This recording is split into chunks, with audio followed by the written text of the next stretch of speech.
Welcome to session 4 of our series, The Magnificent Grace of God.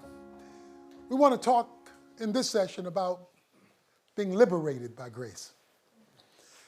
You know, in January 1863, Abraham Lincoln signed the Emancipation Proclamation, which gave legal freedom to slaves. Unfortunately, in Texas, the word didn't get to the slaves until June 19th, 1865.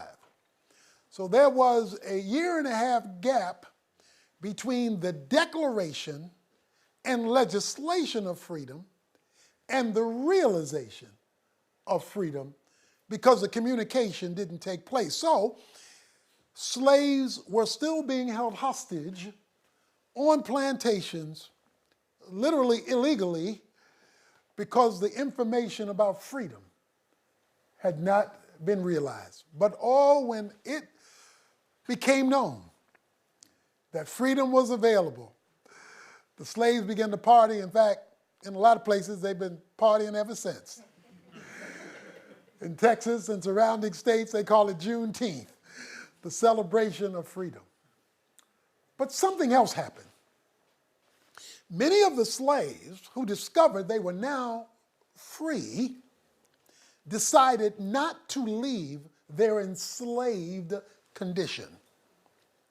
And they decided not to leave because the security of slavery, which they had come to be used to living under, was better to accept than the risk of freedom.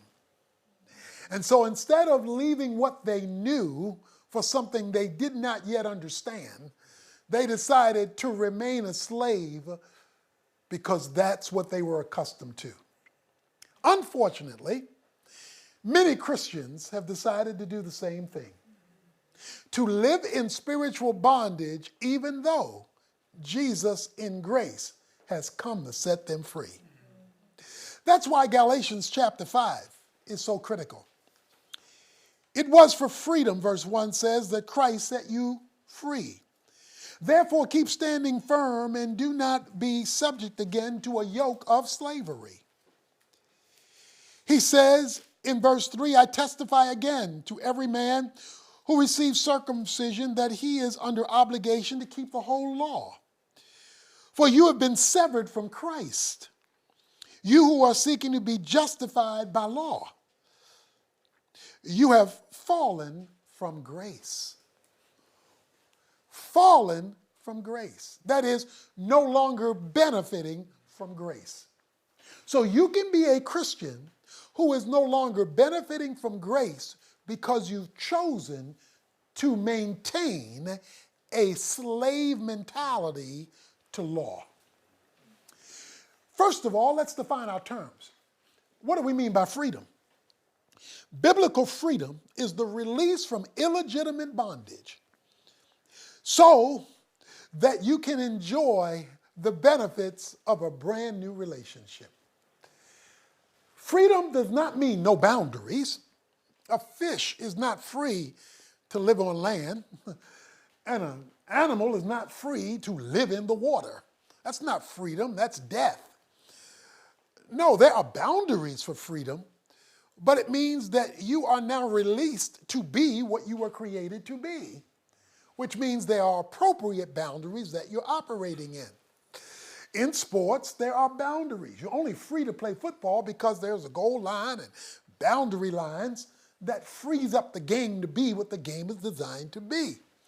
So God has a design for us, and within that design of us becoming what he wants us to become, he wants us to live it out in grace, not in law. Now, law refers to the rules that came under Moses by which Israel was to operate, the law of Moses. Romans 6:14 says, you are no longer under law, you're now under grace. In other words, we now grow, as we've already taught, by relationship, not by rules. Not because rules are wrong, but God wants us now to do what he wants us to do, or he wants us to be motivated to do what he asks us to do, because the relationship is so strong, we want to. See, under Moses, you better and you had to, because you lived under the threat of judgment. But with Jesus Christ came grace and truth, and now, because of the relationship, he turns have to into want to. So there's supposed to be an enthusiasm about living for God, pleasing God, and obeying the boundaries, because the relationship is so strong. It reminds me of the story of the woman who was married to a man named Bill. And Bill was a tyrant. He gave her a list of 25 rules he demanded she follow as his wife. And he would get on her every time she didn't fulfill one of those rules. And she did the best she could, but she was always falling short in one of the rules, and he was always ticking him off. And she lived under the bonds of the agony of rule keeping. Miserable in marriage, but trying to keep the rules. After a long time, Bill passed away. She really wasn't that sad. A couple of years later, she ran into Ralph. And Ralph started a relationship with her, and she fell in love with Ralph. She and Ralph got hitched. She and Ralph got married, and Ralph treated her wonderfully. Ralph celebrated her, loved her, cherished her, valued her, told her how beautiful she was, how magnificent she was. One day, while cleaning the house, she happened upon the list of 25 things that were demanded by her old husband, Bill. And she began to laugh. What made her laugh was all 25 things that was demanded by Bill, she was doing for Ralph. All 25 of them, and loving every minute of it. Because she was now no longer living under the law of Bill. She was living under the love of Ralph. And when living under the love of Ralph, she wanted to please him with the same rules. It's not that God has canceled the 10 Commandments, because they reflected the character of God. It's that he wants us to obey him out of grace and not out of, I'm just supposed to. I better. What's going to happen to me if I don't? That is law. Remember, all the 10 Commandments are negative. Thou shalt not, thou shalt not, thou shalt not, thou shalt not. They're all negative. When Jesus comes along, it's all positive. It's all pleasing him out of relationship. Now, this may not be a great illustration, but you'll get the point. We had a lady in our congregation who was a little bit, shall we say, obese. Actually, a lot obese. And she had tried every diet in the world and go up and down, up and down, up and down. It's very frustrating because she'd get excited for a while, but then something would happen and she'd go on a binge again. But then I saw her one day and she had lost all this weight. I mean, a massive amount of weight. And I'm just shocked. And I said, "You look great. You lost weight. What diet did you use?" "Oh," she said, "it wasn't a diet." She said, "I met somebody." She said, "I met somebody." And the relationship caused her to want to get things in order.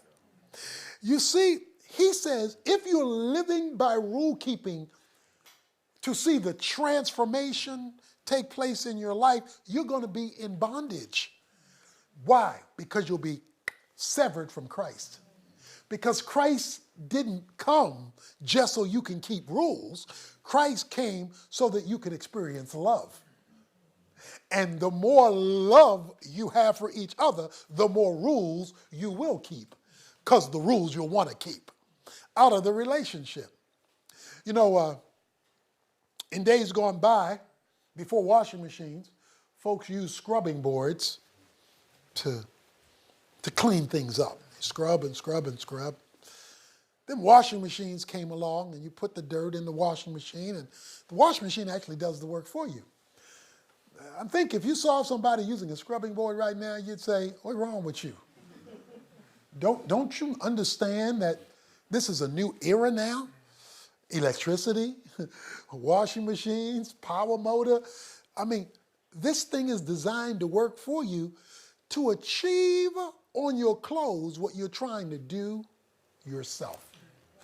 If you'll just take the dirt and put it in the right location will clean up the dirt. We regularly tell people, you better do this, you better not do that, you better not, and that may be all right. You may be telling them the exact thing they need to hear in terms of the truth of the rule, but without the relationship. That's why even as parents, discipline without love will lead to rebellion. If you're always telling them what's wrong, but you're never loving them, they'll rebel. Because they're rebelling against rules. Not because the rules are wrong, but because the relationship is not there. He says, if you try to live by rule-keeping, law, which the Galatian Christians were being told by some other, what they call Judaizers. You better keep the Ten Commandments. You better. He says, you're cutting yourself off from the life-giving source that God has provided in Jesus Christ. God wants to set you free. And rules can't do that. Rules can tell you what's right and tell you what's wrong. They can't help you get there. It's the relationship that will help the rules be kept as you experience the grace of God, as the power flows, because you're no longer severed from Christ.